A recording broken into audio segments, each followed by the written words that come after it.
à tous et bienvenue sur ma chaîne, je suis ravie de vous retrouver aujourd'hui pour une nouvelle vidéo dans laquelle je vais chroniquer un livre. Il s'agit de La guérison des 5 blessures, donc qui est écrit par Lise Bourbeau. Alors je vous avais déjà chroniqué en vidéo le tome 1 on va dire, puisque ça c'est la suite. Donc le tome 1 c'était les 5 blessures qui empêchent d'être soi-même, donc je vous avais fait une vidéo complète sur ce livre. Je vous laisserai le lien ici quelque part au dessus.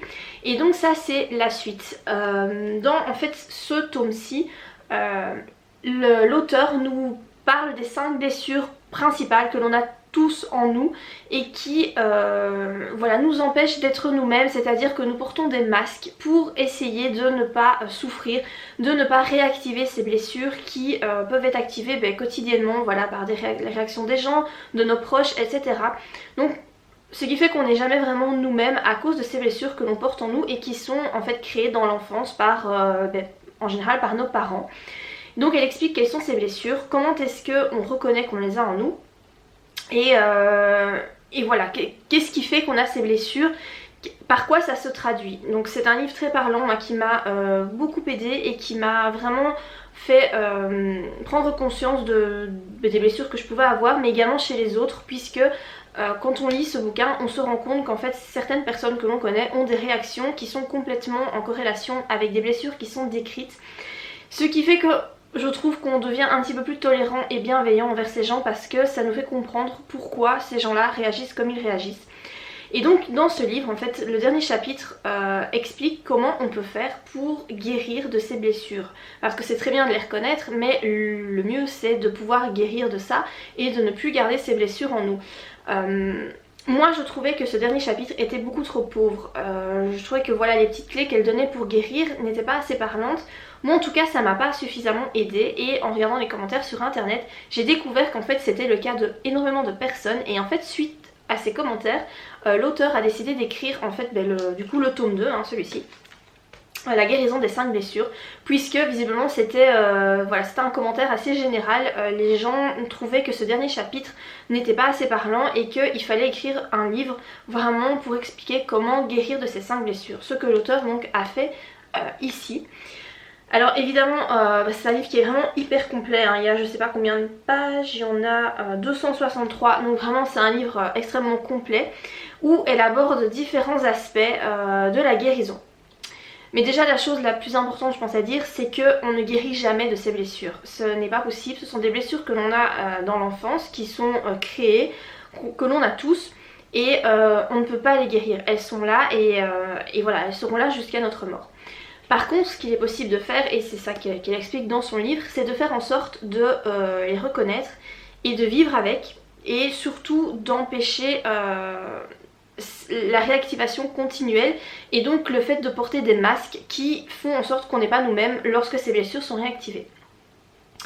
Alors dans ce livre elle parle énormément de l'ego, donc l'ego elle dit que c'est à cause de ça donc que ces blessures sont réactivées, parce qu'on veut tellement s'empêcher de souffrir que notre ego voilà, nous oblige quelque part à porter des masques pour éviter de trop souffrir à cause de ces blessures. Donc elle utilise vraiment l'ego, elle l'appelle vraiment, elle lui donne un nom, donc c'est comme si c'était quelqu'un qui était à l'intérieur de nous et qui nous dictait notre façon d'agir, notre façon de penser par rapport à ces blessures. Donc c'est assez, le concept est assez particulier, mais je trouve que c'est plutôt une bonne idée. Alors ce que j'ai plutôt bien aimé aussi dans ce livre, c'est qu'en fait à chaque fin de chapitre vous avez ici un espace où vous pouvez en fait écrire ce que vous retirez de ce chapitre. Elle explique ici, elle met ici comme petite phrase d'introduction que voici ce que je décide d'appliquer dans ma vie, donc suite à la lecture de ce chapitre. Personnellement moi j'écris pas en fait, ce que je fais moi c'est plutôt que je souligne les passages qui me semblent importants, donc au fluo, mais sinon moi je note pas spécialement des choses. Ce qui est bien c'est que le livre commence par la révision des 5 blessures, donc si vous avez lu ce livre là il y a déjà un certain temps et qu'il est plus très frais dans votre tête, c'est pas mal parce que du coup ça va vous rappeler certaines choses que vous avez lues là-dedans. Donc elle revoit un petit peu avec le lecteur les 5 blessures qu'elle explique en long et en large là-dedans. Alors par contre moi je vous conseille vraiment de lire celui-là en tout premier et de ne pas directement passer au deuxième, parce que là la révision des 5 blessures c'est vraiment très court, voilà, c'est pas assez complet, tandis qu'ici elle explique vraiment dans le détail quelles sont ces 5 blessures. Donc pour moi il faut d'abord lire celui-ci avant de passer à l'autre à l'autre livre, mais je trouve que le fait de réviser comme ça les 5 blessures c'est pas mal parce que voilà, ça redonne un petit coup de frais dans notre mémoire. Ensuite, donc comme je vous l'ai dit, elle explique vraiment ce qu'est l'ego. Elle dit donc comment est-ce qu'il se manifeste, comment est-ce qu'on peut reconnaître quand c'est notre ego qui parle et pas nous-mêmes. Je trouve que c'est un peu compliqué, je pense que ça demande vraiment de la pratique parce que c'est pas évident. Moi il y a plein de choses, donc voilà des exemples qu'elle donne. Ça c'est très bien dans ce livre je trouve parce qu'elle donne énormément d'exemples. Donc je pense que l'auteur c'est une psychiatre ou une psychologue qui fait des ateliers et on voit qu'elle en a fait quand même un certain nombre parce qu'elle utilise des exemples de personnes qui sont venues à ces ateliers. Ce qui fait que c'est vraiment très parlant parce qu'on se retrouve, peut-être pas dans tous les exemples, mais dans quelques-uns au moins. Et ça permet en fait d'illustrer ce qu'elle dit et ça nous permet de mieux comprendre. Donc ça je trouve que c'est vraiment un très très bon point.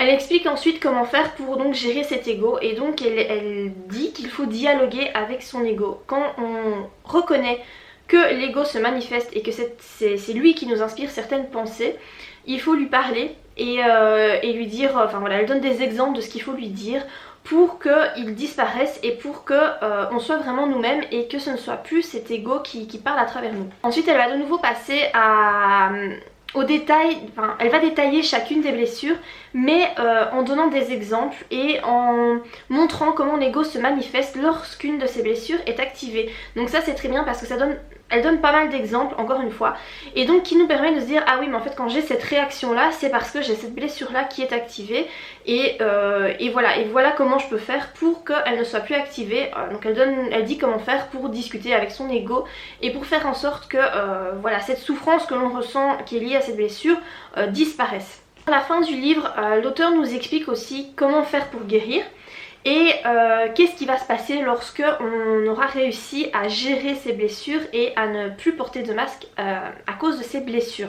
Donc comme je vous l'ai dit, guérir ce n'est pas possible, ces blessures sont là et ces blessures seront toujours là, mais il y a vraiment moyen de vivre avec et de faire en sorte de, quand on les entend ou quand on prend conscience qu'elles sont activées, de faire en sorte qu'elles ne prennent pas toute la place et qu'elles nous permettent d'être nous-mêmes malgré tout. Et donc elle donne aussi également, elle explique ce qui va se passer quand on aura réussi à gérer ça, donc au point de vue déjà corporel mais physique, puisqu'elle dit que notre physique est déterminé par les blessures qui sont les plus importantes chez nous. Donc voilà, par exemple quelqu'un qui est en surpoids, c'est quelqu'un qui ou vraiment obèse, quelqu'un qui a la blessure d'humiliation qui est activée, qui est vraiment très importante, qui prend beaucoup de place. La blessure d'injustice, ce serait quelqu'un qui est plutôt froid, qui est très rigide, qui est pas du tout souple, etc. Voilà, elle donne vraiment des exemples pour le physique, pour pouvoir reconnaître la blessure quand on voit quelqu'un, puisqu'elle dit que vraiment c'est par le physique que l'on reconnaît une blessure, c'est par le physique que ça se manifeste. Donc elle explique quelles vont être les modifications physiques qu'on pourra rencontrer quand ces blessures seront gérées. Donc voilà en gros de quoi parle ce livre. Donc c'est pour moi un très bon... Enfin c'est la suite en fait du tout premier tome, hein. Voilà, pour moi les deux vont ensemble et je pense qu'il faut lire les deux parce que celui-là est nécessaire mais il ne suffit pas. Je pense qu'il faut le compléter par celui-ci. En plus dans celui-ci ce que je trouve très bien c'est qu'elle se répète assez souvent. Alors on pourrait se dire ouais mais bon c'est un peu chiant parce que on lit parfois la même chose, mais je pense que c'est important pour pouvoir intégrer l'information parce que voilà c'est un livre sur le développement personnel.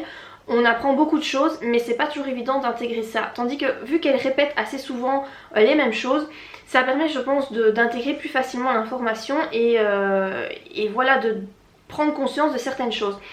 Après tous ces petits conseils il faut les mettre en pratique et c'est là que c'est un petit peu plus compliqué parce qu'il faut y penser au quotidien. Et c'est vrai qu'on a tendance à pas trop y penser. Donc moi je pense que c'est un livre, c'est pour ça que j'ai souligné des passages importants. Parce que moi ce que je compte faire c'est replonger dans ce livre de temps en temps et relire ce que j'ai mis en fluo pour me remémorer en fait tout ce qui est dit et pour que vraiment ces conseils s'intègrent en moi. Parce que je pense qu'il n'est pas possible en une lecture de pouvoir faire les changements qu'elle décrit dans ce livre. C'est vraiment un travail de longue haleine et pas évident. Mais voilà, pour moi c'est un livre qui est bien expliqué, qui est voilà, compréhensible par tout le monde, hein. Il n'y a pas besoin d'avoir fait des études supérieures pour comprendre ce bouquin. Je trouve qu'il est nécessaire de lire ce livre, ça aide vraiment beaucoup à prendre conscience des problèmes que l'on a en soi, mais également des problèmes chez les autres. Encore une fois, pour moi, ça éveille la bienveillance et la tolérance chez les autres personnes, puisque on prend conscience des blessures que les autres ont et pour moi ça aide vraiment à se dire que si cette personne agit comme ça, parfois pas très gentiment ou voilà qu'elle parle mal, etc. Eh bien on peut se dire oui mais c'est parce qu'elle a cette blessure là, elle porte son masque parce qu'elle a peur de souffrir et elle est en partie excusable à cause de ça. Donc voilà, moi je trouve que ça aide vraiment. Je pense que ce sont vraiment des très très bons livres. Moi je les conseille vraiment à tout le monde, tous ceux qui s'intéressent au développement personnel. Je pense que ça peut aider pas mal de personnes et voilà. Cette partie 2, moi je la trouve vraiment bien faite et je trouve que l'auteur avait vraiment raison de l'écrire. Donc voilà par rapport à ce livre, donc la guérison des 5 blessures. Si vous avez lu ce bouquin, eh bien n'hésitez pas à me dire en commentaire ce que vous en avez pensé. Est-ce que ce livre vous a aidé? Est-ce que du coup après cette lecture vous avez remarqué des changements dans votre vie, etc. Est-ce que vraiment vous vous sentez mieux grâce à ces bouquins là? En tout cas moi j'espère que cette vidéo-ci vous a plu. Si c'est le cas n'oubliez pas de la liker et moi je vous dis à très bientôt pour de prochaines vidéos. Bye!